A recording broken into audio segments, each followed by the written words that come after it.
রান্নাঘরে দাঁড়িয়ে আছি আমি, আর আমার সামনে মামুনি কাজ করছে। ভেতরে যাব কিনা এই ভেবে সংকোচ বোধ হচ্ছে। আচ্ছা, মামুনি কি আমার উপর রেগে আছে? কিন্তু আমার তো কোনো দোষ ছিল না। কিন্তু এটা তো মামুনি বলা যাবে না। এমন সময় মামুনি ডাক দিয়ে বলল, কি হলো রোদেলা? তুই ওখানে দাঁড়িয়ে আছিস কেন? এখানে আয়। মামুনির কথা শুনে মনে মনে খুব খুশি হলাম আমি। তারপর মুচকি এসে বললাম ফির করে, না আসলে মামুনি।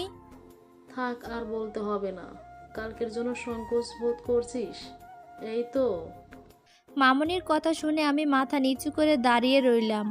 মামুনি আমার এভাবে দাঁড়িয়ে থাকতে দেখে বলে উঠল, আমার তোর ওপর কোনো রাগ নেই।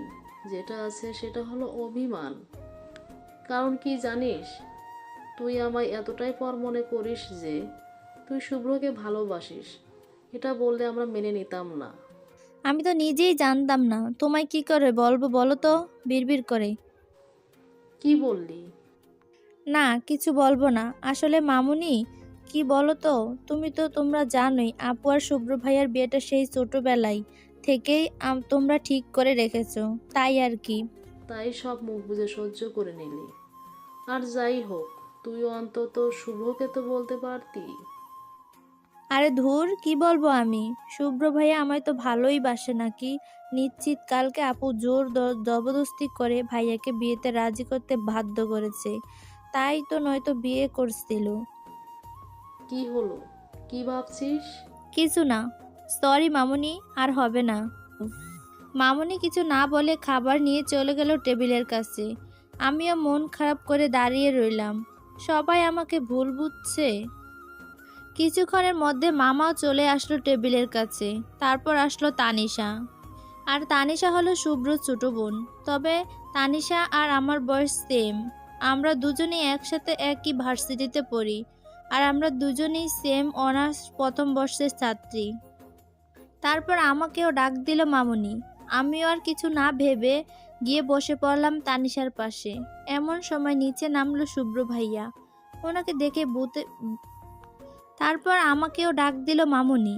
আমিও আর কিছু না ভেবে গিয়ে বসে পড়লাম তানিশার পাশে। এমন সময় নিচে নামলো শুভ্র ভাইয়া। ওনাকে দেখেই বুকের ভেতর ধক করে উঠল।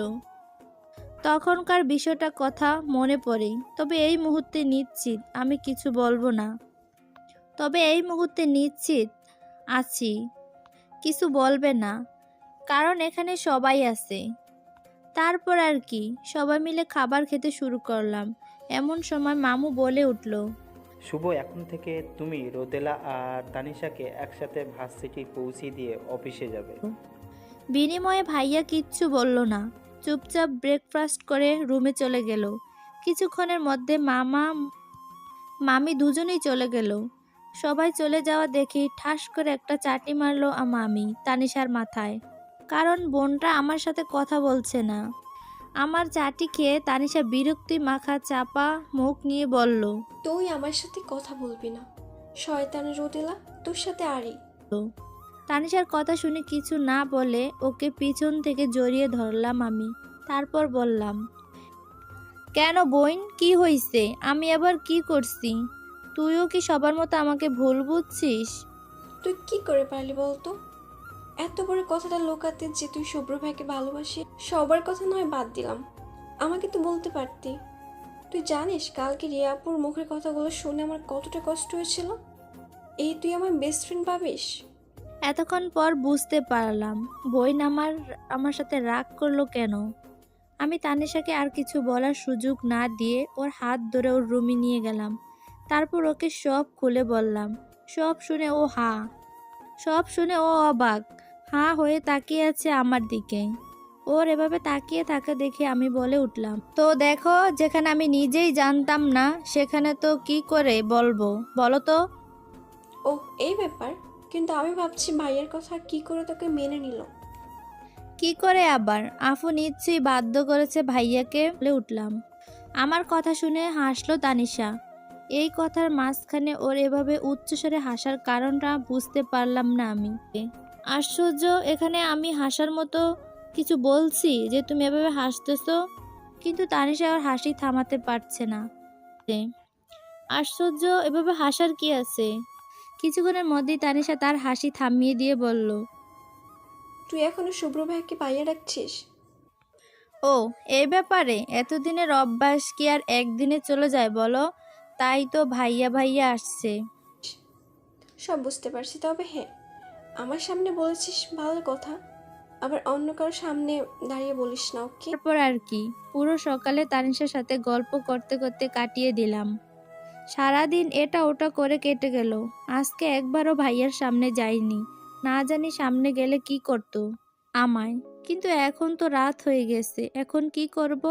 রাতে তো যেতেই হবে। সবাই খাবার টেবিলে বসে সবাই খাবার খেয়ে যে যার রুমে চলে গেল। তানিশাকে বললাম আজকে তোর সাথে ঘুমাই, কিন্তু শয়তানরা রাজি হলো না।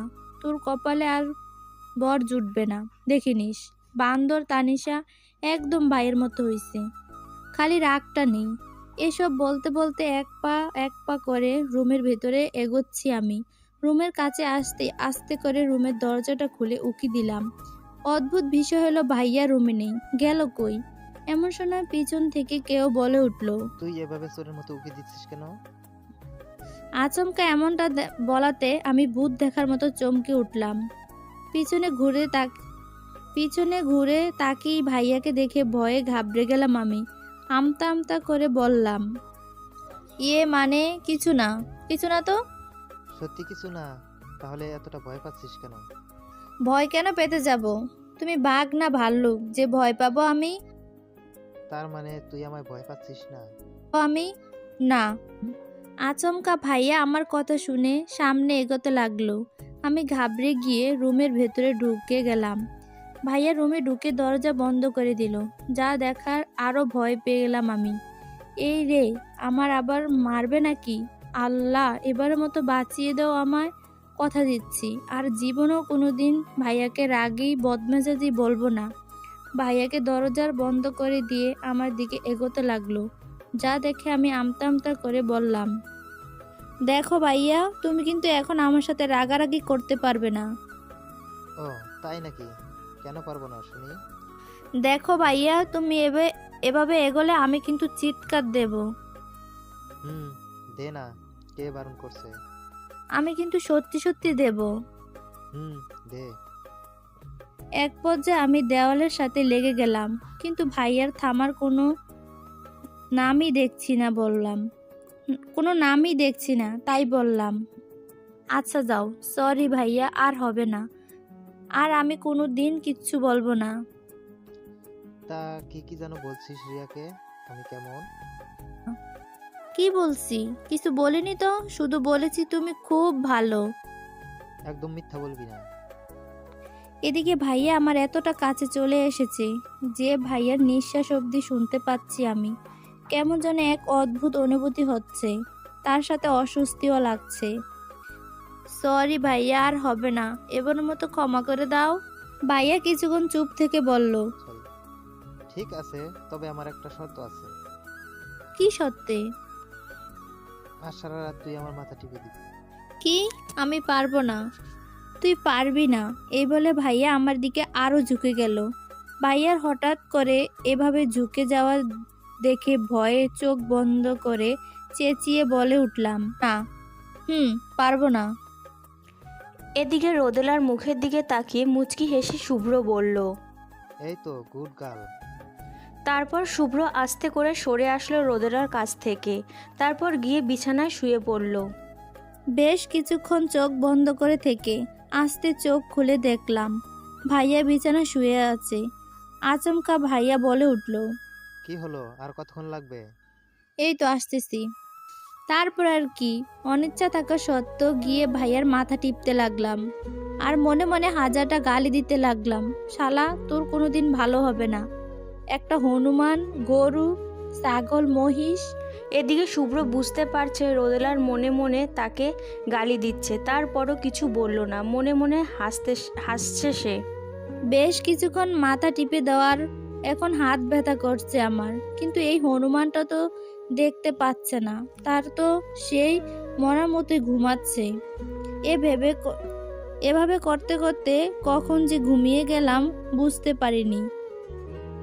এদিকে শুভ্র চোখ খুলে রোদেলার ঘুমিয়ে পড়তে দেখে আস্তে করে ওকে সরিয়ে দিয়ে ওকে জড়িয়ে ধরে ঘুমিয়ে পড়ল।